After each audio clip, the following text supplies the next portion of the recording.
തേക്കടി പെരിയാർ കടുവ സങ്കേതത്തിലെ മംഗള എന്ന കടുവ കുഞ്ഞിന്. ഈ മംഗളയെക്കുറിച്ച് മുൻപ് മാതൃഭൂമി ന്യൂസിന്റെ പ്രേക്ഷകർക്ക് മുന്നിലേക്ക് ഞങ്ങൾ വാർത്ത എത്തിച്ചിട്ടുണ്ട്.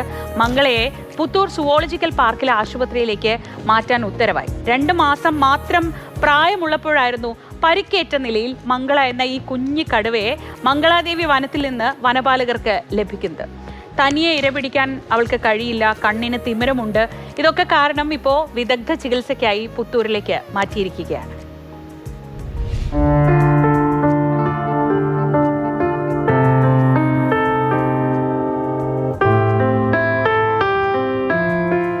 ഉപേക്ഷിച്ച അമ്മക്കടുവയുടെ വരവിനായി കാത്തിരുന്നെങ്കിലും ഫലം കണ്ടില്ല.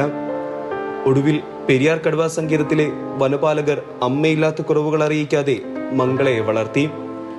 2020 നവംബറിലാണ് മംഗളാദേവി വനത്തിൽ നിന്നും 2 മാസം മാത്രം പ്രായമുണ്ടായിരുന്ന കുട്ടിക്കടുവയെ കിട്ടുന്നത്. ഇന്നവൾക്ക് 5 വയസ്സായി. കഴിഞ്ഞ അന്താരാഷ്ട്ര കടുവാ ദിനത്തിൽ മംഗളയുടെ വിശേഷങ്ങളും നിലവിലെ ആരോഗ്യസ്ഥിതിയും മാതൃഭൂമിയിലൂടെ പ്രേക്ഷകർ കണ്ടിരുന്നു.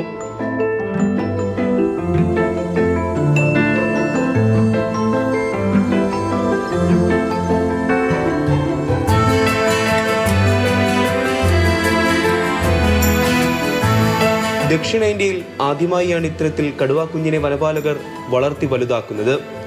മംഗളയ്ക്ക് വളരാനായി സ്വാഭാവിക വനം വരെ ഉണ്ടാക്കിയെടുത്തു.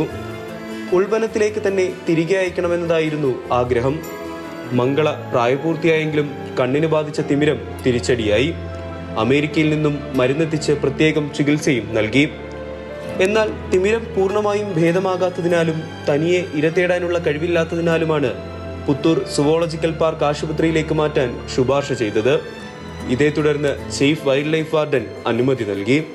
മംഗള ഇപ്പോഴും പെരിയാർ കടുവാ സങ്കേതത്തിൽ തയ്യാറാക്കിയ പ്രത്യേക കൂട്ടിലാണ് കഴിയുന്നത്. വരും ദിവസം തന്നെ മംഗളയ്ക്ക് ആവശ്യമായ ആരോഗ്യ പരിശോധനകൾ പൂർത്തിയാക്കിയ ശേഷം പുത്തൂരിലേക്ക് മാറ്റും. നിതിൻ തോമസ്, മാതൃഭൂമി ന്യൂസ്, കുമളി.